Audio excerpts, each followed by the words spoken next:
बच्चों, आज हम अध्याय के अंत की ओर हैं तथा क्वेश्चन आंसर के विषय में भी आपसे आज चर्चा की जाएगी। अभी तक मेरा ये पूर्ण विश्वास है कि आपने अध्याय की पढ़ाई का काम यानी कि अध्याय को पढ़ने का काम पूरा कर लिया होगा और आप भलीभांति अब इन क्वेश्चन आंसर को लिखने में आपको कोई समस्या नहीं आनी चाहिए। हमारा जो नीचे का पोर्शन बचा हुआ है लास्ट पेज पर, तो उसमें दिया हुआ है कि जो नीली उसमें दिया हुआ है, नीली स्याही से अंकित है नीली। ये देखिए आप, यहाँ से स्टार्ट होता है पैराग्राफ और इधर बराबर में मुहरे या लिंग यानी कि जो भगवान शिव की उपासना के साक्ष्य हैं उनसे संबंधित ये कुछ अवशेष दिखाए गए हैं, इन्हें आप देख सकते हैं। और नीली शाही में जो लिखा हुआ है उसे देखते हैं कि इतने दशकों में हुए पुरातात्विक कार्यों की आखिर क्या उपलब्धि रही। देखिए, हमने पूरी हड़प्पा सभ्यता यानी कि सिंधु घाटी सभ्यता से संबंधित ये पूरा चैप्टर खत्म कर लिया है, पढ़ लिया है। तो इसके बाद हमें उपलब्धि क्या रही पुरातात्विक कार्यों की, ये निकालना है। सबसे पहली बात तो ये रही कि हड़प्पाई अर्थव्यवस्था के बारे में अब हमारी जानकारी बेहतर है तथा हम सामाजिक भिन्नताओं की गुत्थी को भी सुलझाने में सफल हुए हैं और सभ्यता की कार्य प्रणाली के विषय में हमारी जानकारी बढ़ी है। सच में स्पष्ट नहीं है कि एक लिपि के पढ़े जाने की स्थिति में हम कितना और जान पाते, मतलब ये स्पष्ट नहीं हो रहा है। यदि कोई ऐसा लेख मिल जाए जो द्विभाषिक हो, अर्थात जिसमें हड़प्पाई भाषा का प्रयोग भी हुआ हो या समकालीन किसी और सभ्यता की भाषा का प्रयोग भी हुआ हो, जो पढ़ ली गई हो, तो उससे शायद इन सब जो प्रश्न हैं जो अधूरे रह जाते हैं उन पर विराम लग जाता। इसी कारण सेकंड पैराग्राफ देखिए, नीली शाही में जो अंकित है उसमें दिया हुआ है कि कई पुनर्निर्माण अभी भी संदिग्ध बने हुए हैं। कई पुनर्निर्माण जो हैं अभी भी संदिग्ध बने हुए हैं। क्या विशाल स्नानागार एक अनुष्ठानिक संरचना थी? साक्षरता के बारे में पूछा गया है कि कितनी व्यापक थी? हड़प्पाई कब्रिस्तानों में सामाजिक भिन्नताएं कम क्यों दिखाई देती हैं? मतलब कब्रिस्तानों में सामाजिक विभिन्नताएं कम क्यों है, ऐसा भी एक क्वेश्चन छूट जाता है पीछे। स्त्री पुरुष संबंधों से जुड़े प्रश्न भी अनुत्तरित हैं। कुछ प्रश्न यानी कि स्त्री पुरुषों से जुड़े हुए हैं, वो भी उत्तर का नहीं मिल पाता है हमें पुरातात्विक अवशेष से कि क्या महिलाएं मृदभांड बनाती थी, क्या महिलाएं जो है बर्तन बनाती थी मिट्टी के, या फिर केवल उन्हें रंगने का कार्य ही करती थी, जैसा कि आजकल वर्तमान समय में आप देखते हैं कि महिलाएं मिट्टी के बर्तन रंगने का कार्य करती हैं। और नारी मृण मूर्तियां इतनी अधिक संख्या में क्यों मिली हैं, उनका आखिरकार क्या उपयोग था? तथा हड़प्पा सभ्यता के संदर्भ में स्त्री पुरुष संबंधों से जुड़े पहलुओं पर बहुत कम विद्वानों ने अन्वेषण किए हैं और ये भविष्य में होने वाले कार्य के लिए पूरी तरह से एक नया क्षेत्र होगा।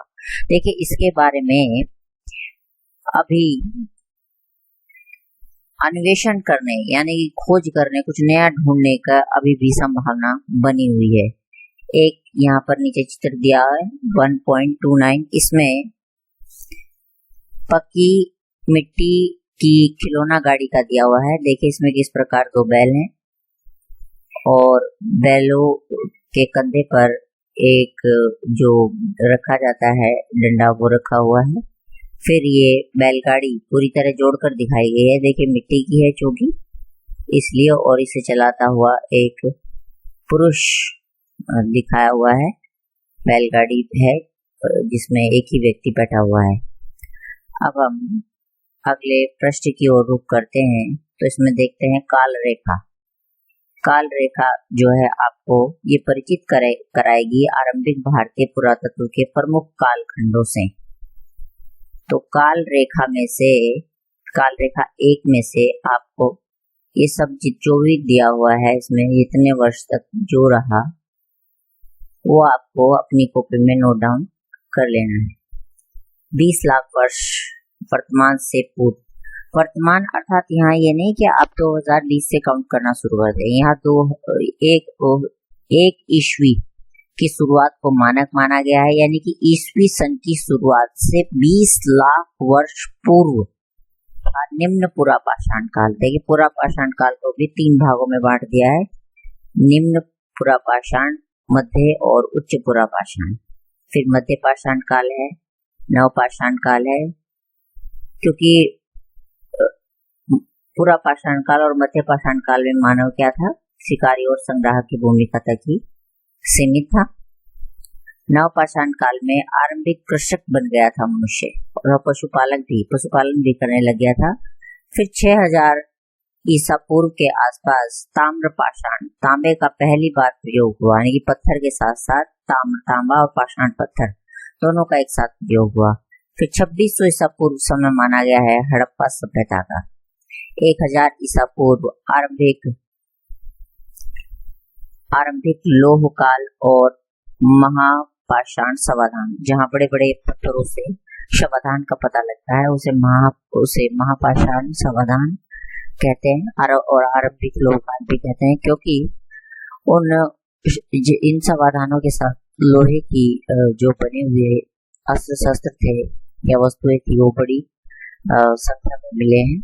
फिर आरंभिक ऐतिहासिक काल का समय दिया है 600 ईसा पूर्व से 400 ईसा पूर्व। 600 ईसा पूर्व अर्थात उत्तर वैदिक काल से। देखिए इसमें नीचे दिया हुआ है, इस चीज बहुत ध्यान देने लायक है। सभी तिथियां अनुमानित हैं। इसके अतिरिक्त उपमहाद्वीप के अलग अलग भागों में विकास की प्रक्रिया में व्यापक विविधताएं हैं। यहाँ दी गई तिथियां हर चरण के प्राचीनतम साक्ष्य को इंगित करती हैं। ठीक है, सभी तिथियां अनुमानित हैं। फिर आगे चलते हैं काल रेखा 2 की ओर। हड़प्पाई पुरातत्व के विकास के प्रमुख चरण। हड़प्पाई विकास के प्रमुख चरण में 1875 में दी हुई है हड़प्पाई मोहर पर कनिंघम की रिपोर्ट क्या आई थी। फिर 20वीं शताब्दी का इसमें अंकन किया हुआ है 1921 में माधव स्वरूप वत्स द्वारा हड़प्पा में उत्खननों का आरंभ। फिर 1925 मोहनजोदड़ो में उत्खननों का प्रारंभ। 1946 मार्टिमर व्हीलर। ये आप सब कुछ, ये सबके सब आपको नोट डाउन कर लेने हैं अपनी नोटबुक में, क्योंकि ये बहुत महत्वपूर्ण तिथियां हैं। बीबी लाल और बीके थापर के नेतृत्व में कालीबंगन। देखिए 1960 और 1955 वह दशक, वह समय है जब भारत स्वतंत्र था, यानी कि पाकिस्तान से अलग हो चुका था। 1974 में RMR मुगल द्वारा भावलपुर में अन्वेषणों का आरंभ दिया हुआ है। फिर 1980 में जर्मनी और इटली के संयुक्त दल द्वारा मोहनजोदड़ो में सतह अन्वेषणों का आरंभ हुआ, यानी कि सतही जो खोज थी वो प्रारंभ हुई। फिर 1986 में अमेरिकी दल, यानी कि देखिए विदेशों से भी इतनी उत्सुकता थी, विदेशी जो पुरातत्वविद थे कि वो भी भारत में आकर उन्होंने भी उत्खनन प्रारंभ कराए थे। और 1990 में RS बिस्ट द्वारा धोलावीरा आप सभी परिचित हैं। धोलावीरा जो है ये गुजरात में। अब अगले पृष्ठ की ओर बढ़ते हुए, पृष्ठ संख्या है 26, भारतीय इतिहास के कुछ विषय। इसमें आप सबसे पहले देख लीजिए कि एक जो आपका एक क्वेश्चन आंसर जहां शुरू होते हैं इसके बराबर में एक चित्र दिया हुआ है, इसके ऊपर एक क्वेश्चन भी पूछा गया है। तो चित्र में आप देखिए सबसे ऊपर, सबसे पहले तो कि मृदभांड कुछ दिखाई दे रहे हैं, ये सब मृदभांड दिखाई दे रहे हैं। फिर यहाँ एक नीचे एक पुराना कंकाल है, यानी कि ये किसी कब्र से प्राप्त किसी शव के अवशेष हैं। इसमें देख सकते हैं आप कि बाएं हाथ में एक कुछ कड़ा या छल्ले नुमा कुछ पहना हुआ है इस कंकाल के हाथ में जो है, और पैर बिल्कुल सीधे हैं। पैर आप देख सकते हैं एकदम स्ट्रेट हैं, पैरों को मोड़ा नहीं गया है, पैर सीधे हैं, पैर सीधे हैं। चलिए अब ऊपर की ओर देखते हैं हम कि क्वेश्चन आंसर पर चर्चा करते हैं। उत्तर दीजिए लगभग 100 से 150 शब्दों में। हड़प्पा पहला क्वेश्चन आप देख लीजिए जरा। हड़प्पा सभ्यता के शहरों में लोगों को उपलब्ध भोजन सामग्री की सूची बनाइए। इन वस्तुओं को उपलब्ध कराने वाले समूहों की पहचान कीजिए। ये सब क्वेश्चन आंसर आप एक इसमें नोट डाउन करेंगे अपनी नोटबुक में काल रेखा के बाद। इसके लिए देखिए हमें कुछ पीछे जाना पड़ेगा आंसर खोजने के लिए। मैं आपको प्रारंभ से ही बताने का प्रयास करूंगी कि आप कहां से क्वेश्चन के आंसर लिख सकते हैं। तो इसके लिए हमें प्रारंभ में जाना ही पड़ेगा। बहुत आसान है बच्चों, देखिए बहुत कोई हार्ड क्वेश्चन आंसर नहीं है, जो आपने अभी तक पढ़ा है उसी में से है और बड़ी ही आसानी से एकदम जो है मिलने वाले आंसर हैं। देखिए हड़प्पा सभ्यता के शहरों में लोगों को पहला क्वेश्चन जो है उपलब्ध भोजन सामग्री की सूची बनाइए। तो सूची बनाने में आप देख सकते हैं आपका पेज नंबर जो है पेज नंबर 2 पर, जहां पर सिंधु घाटी सभ्यता या हड़प्पा सभ्यता के पुरास्थलों का जो है एक चित्र दिया हुआ है। उसके नीचे से हम देखते हैं कि निर्वाह के तरीके पॉइंट 2, निर्वाह के तरीके यानी कि जीवन निर्वाह किस प्रकार करते थे हड़प्पा सभ्यता के लोग। तो आहार देखिए जले, इसमें लास्ट की जो थर्ड लाइन है उसमें देखते हैं कि जले अनाज के दानों तथा बीजों की खोज से पुरातत्वविद आहार संबंधी आदतों के विषय में जानकारी प्राप्त करने में सफल हो पाए हैं। देखिए आहार संबंधी जानकारी प्राप्त हो गई है। अब उसमें क्या है, ये नेक्स्ट हमारे उसमें मिलेगा। नेक्स्ट आपके पृष्ठ पर इसका आंसर है कि हड़प्पा स्थलों से अनाज के दानों में जो है, देख लीजिए आप, मैं अंडरलाइन करते हुए चल रही हूँ, अनाज के दानों में गेहूं, जौ, दाल, सफेद चना तथा तिल शामिल है। देखिए ये तो सब वेज चीजें हैं। और इनमें नीचे देखिए आप हड़प्पा स्थलों से मिली जानवरों की हड्डियां, यानी कि जो ये मांस खाने की परंपरा थी वो किन मवेशियों का खाते थे, उनकी एक पूरा इन्होंने नाम दिए हुए हैं। इन सब की हड्डियां मिली हैं। तो इसके आधार पर पुरातत्व विशेषज्ञों ने यह एक परिणाम निकाला है कि संभवतः इन्हें खाते रहे होंगे, इनका भक्षण करते रहे होंगे, ये इनकी भोजन सामग्री की सूची में शामिल थे। अब आपको पता है कि जो इन्हें उपलब्ध कौन कराता था, हड़प्पा निवासी स्वयं इन जानवरों का शिकार करते थे या आखेटक समुदाय से इनका मांस प्राप्त करते थे। अब इसका आंसर आपको लिखना है कि जितनी भी ये सामग्रियां हैं, जैसे गेहूं, जौ, दाल, चना, सफेद चना, ये तो सब किसान वर्ग ही उपलब्ध कराएगा। उसके बाद जो मांस है उसमें आखेटक समुदाय भी आ जाएगा। मांस प्राप्त करते थे मछली तथा पक्षियों के हड्डियां। मछलियों को देखिए खुद भी शिकार किया जा सकता है, मछलियों को खुद भी पकड़ा जा सकता है और मछुआरों से भी प्राप्त किया जा सकता है। इसका आंसर आप इस प्रकार से देंगे। आपका जो नेक्स्ट क्वेश्चन है वो है पुरातत्वविद हड़प्पाई समाज में सामाजिक आर्थिक भिन्नताओं का पता किस प्रकार लगाते हैं। देखिए आपको इनके आंसर जो है 100 से 150 शब्दों के बीच में देने हैं। भिन्नताओं का पता किस प्रकार लगाते हैं, वे कौन सी भिन्नताओं पर ध्यान देते हैं, कौन सी भिन्नताएं हैं जिन पर वो ध्यान देते हैं पुरातत्व। तो इसका आपको जो उत्तर है वो समाधान से मिलेगा, क्योंकि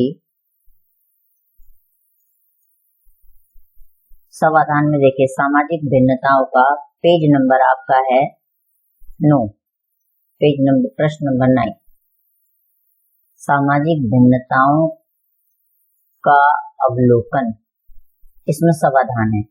समाधान में मैंने आपको बताया था पहले ही कि वो पुरातत्वविद ये अनुमान लगाते हैं कि किस शब्द के साथ कौन सी चीज मिली है और कौन सा शब्द कहाँ से मिला है, ये इम्पोर्टेंट हो जाता है। कुछ में आभूषण इत्यादि भी मिले हैं और कुछ स्थानों पर गर्त की सतहों पर चिनाई की गई थी। हालांकि इससे भी स्पष्ट नहीं होता है, लेकिन आंसर में हमें लिखना ही ये पड़ेगा ही। फिर कब्रों में मृदभांड और आभूषण भी मिलते हैं, कुछ कब्रों में ही मिलते हैं, लेकिन सभी में नहीं मिलते। देखिए कुछ कब्रों में मृदभांड तथा आभूषण मिले हैं, जो संभवतः एक ऐसी मान्यता की ओर संकेत करते हैं जिसके अनुसार इन वस्तुओं का मृत्यु उपरांत प्रयोग किया जा सकता था।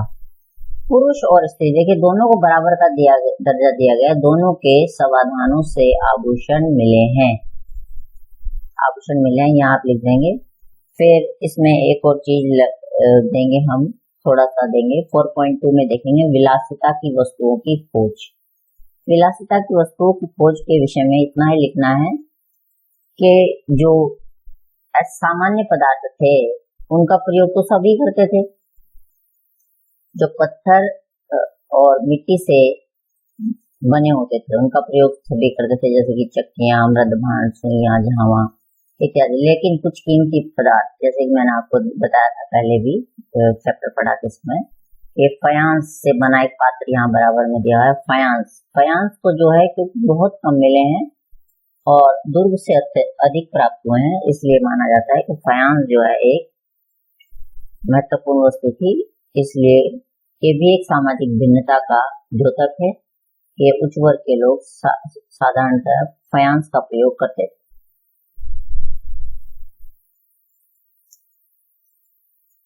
तो इन दोनों से बच्चों पता चल जाता है। और बर्तनों में ये फायांस का हो गया है आपका।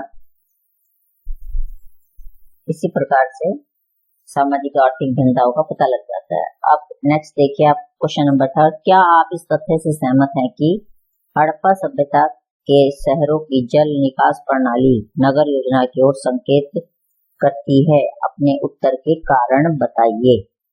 तो इसका उत्तर आपका हाँ में है, लेकिन केवल हाँ लिखने से क्वेश्चन नहीं होगा बच्चों। इसमें हड़प्पा सभ्यता के शहरों की जल निकास प्रणाली, देखिए जल निकास प्रणाली एक बहुत मोस्ट इम्पोर्टेंट चीज है हड़प्पा सभ्यता की।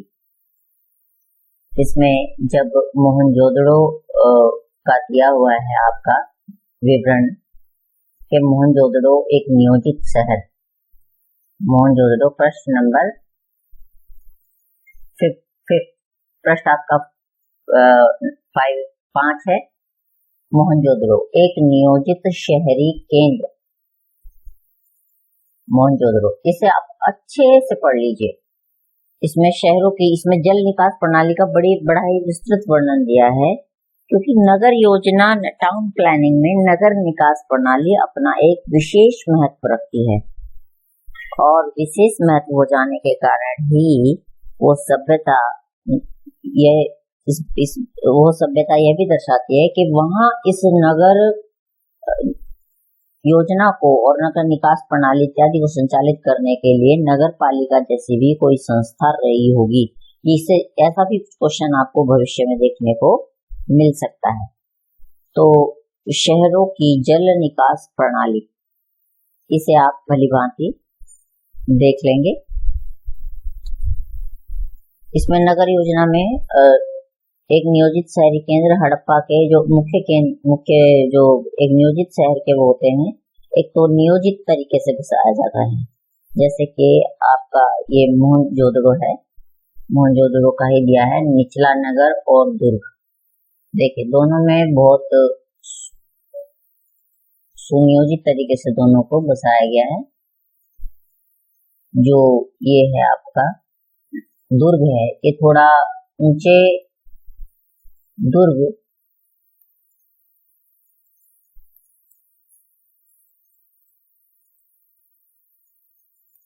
दुर्ग जो है ये ऊंचाई पर बनाया गया था, ऊंचे स्थल पर, और निचला शहर कुछ नीचे स्थान पर बनाया गया था। अब इसमें पूरा का पूरा विवरण आपके सामने है। आप नगर, मैंने आपको बच्चों पहले ही बताया था कि नगर नियोजन नगर मोहनजोदड़ो का नगर जो है ग्रिड प्रणाली का मैंने आपको कुछ इस प्रकार से वो भी दिया था आपको कि बिल्कुल सीधी सड़कें थी जो एक दूसरे को संपूर्ण पर काटती थी, मुख्य सड़क नगर। उसके बाद नगरों से जुड़ी हुई गलियों की सड़क थी और गलियों में घर बने हुए थे। सबसे मोस्ट इम्पोर्टेंट इसमें जो फैक्ट है वो ये है कि घरों के दरवाजे मुख्य सड़क की ओर न खुल करके गलियों में खुलते थे और नगर जो है ग्रिड पद्धति के आधार पर बनाए थे। ग्रिड पद्धति कुछ ऐसे होती है, इस प्रकार से बनाए गए थे।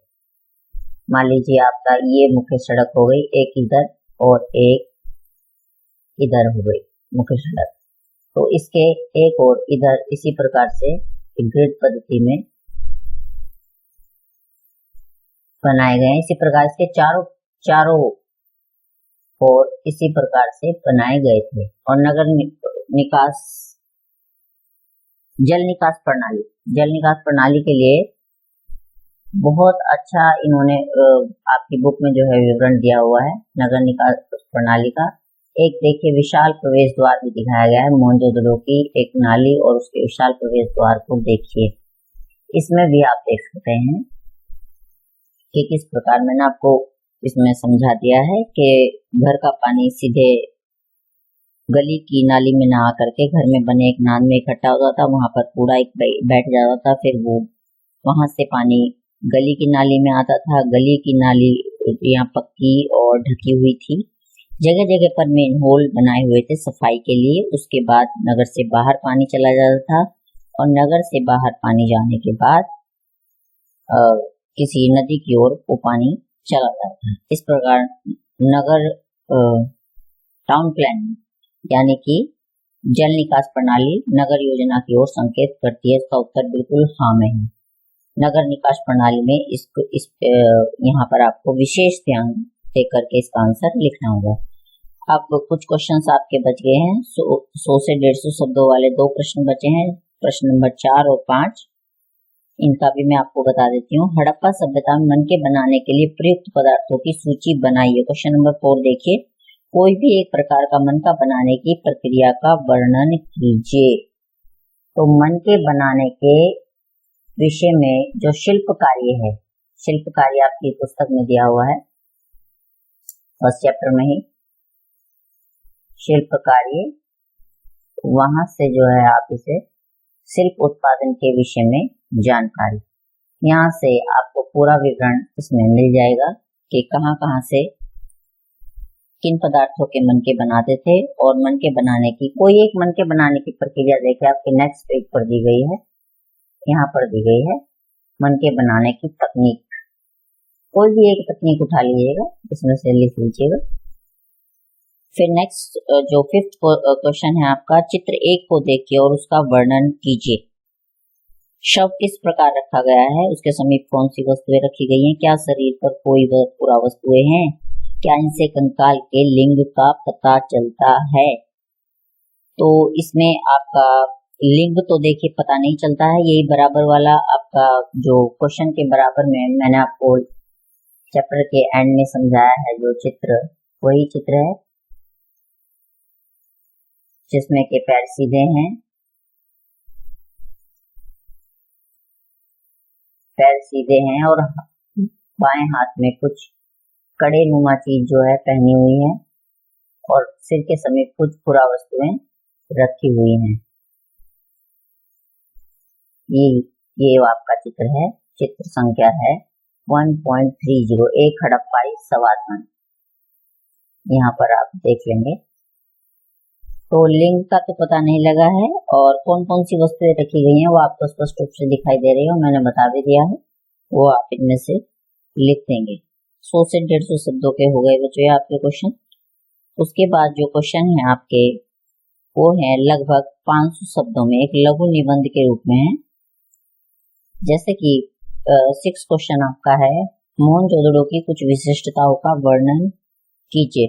तो मोहनजोदड़ो की कुछ विशिष्टताओं में आपका सबसे पहले तो टाउन प्लानिंग है, नगर नियोजन, जल निकास प्रणाली, विशाल स्नानागार, विशाल अन्नागार, इस तरह की बहुत सारी कई विशेषताएं हैं। जब मोहनजोदड़ो वाला जो आपका ये पार्ट है जहाँ से मोहनजोदड़ो एक नियोजित शहर, उसमें सारी विशेषताएं दी हुई हैं, ये आप पॉइंट बाय पॉइंट लिख देंगे। फिर क्वेश्चन नंबर 7 है, हड़प्पा सभ्यता में सिल्क उत्पादन के लिए आवश्यक कच्चे माल की सूची बनाइए तथा चर्चा कीजिए कि किस प्रकार प्राप्त किए जाते होंगे। ये जहाँ सिल्क उत्पादन के विषय में चर्चा की गई है, वहीं पर आवश्यक कच्चा माल कहाँ से आता था ये भी चर्चा की गई, जिस प्रकार सोना दक्षिण भारत से और कुछ और तांबा राजस्थान की जो है खानों से, यानी खेतड़ी में जो तांबे की खान है वहां से, और बालाकोट वगैरह में इनमें शंख का कार्य, शंख से संबंधित चीजें ज्यादा बनाई जाती थी, सिल्क ज्यादा उत्पादन होता था इन चीजों का। तो उसकी चूंकि वो समुद्र के नजदीक थे, तो इस प्रकार से बहुत सारी चीजें हैं। लाजवर्त मणि जो है आपको सुरतगोई से प्राप्त होती थी, मतलब सिंधु सभ्यता के लोग वहां से प्राप्त करते थे। फिर नेक्स्ट क्वेश्चन देख लीजिए, क्वेश्चन नंबर 8 है, चर्चा कीजिए कि पुरातत्वविद किस प्रकार अतीत का पुनर्निर्माण करते हैं। इसमें देखिए लास्ट में आपका खोजों का वर्गीकरण 11.1 पर आपका दिया है, खोजों का वर्गीकरण, यानी किस प्रकार जो है अतीत का पुनर्निर्माण करते थे। तो अतीत का पुनर्निर्माण करने के लिए पुरातत्वविद पुरानी चीजों को किस प्रकार वर्तमान से जोड़कर भी देखते थे और उनसे खाका खींचते थे किसी सभ्यता का। ये इसमें बहुत अच्छे ढंग से समझाया है मैंने आपको। इससे संबंधित आप पॉइंट बाय पॉइंट लिखेंगे बच्चे से भी, पॉइंट बाय पॉइंट बच्चों इसका आंसर आपको लिखना है। फिर 9 क्वेश्चन है आपका, हड़प्पाई समाज में शासकों द्वारा किए जाने वाले संभावित कार्यों की चर्चा कीजिए, यानी कि शासक क्या करते थे, शासक थे भी या नहीं। तो इसमें शासकों के बारे में भी दिया हुआ है एक